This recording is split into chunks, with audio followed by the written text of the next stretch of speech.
Hey guys, welcome back to the next video. In this video, we are going to see HTTP server.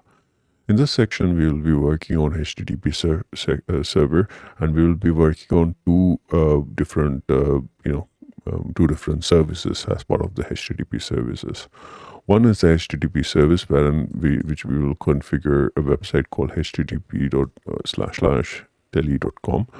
And that will be using my HTTP server directly using the port number 80, and we will create a static page over here in extra.html, and that will actually redirect to the Tele application. Now, how it redirects, it uses the plugin over here. Plugin is a piece of WebLogic code which will be sitting on HTTP server, which tells how to redirect or where to redirect in terms of context, root, and server definition.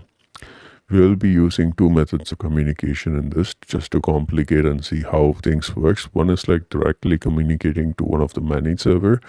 Another method is directly connecting to the cluster.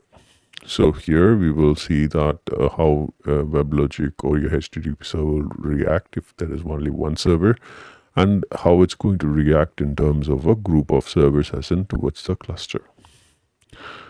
So that's pretty much I wanted to cover, and this HTTP server will be installed on the WLS host 1, and if we are integrating WLS host 2, you can simply add that server as part of the cluster configuration and the plugin configuration. So you don't really need another server on the WLS host 2 as well. Thank you again for watching this video. I'll see you on the next one.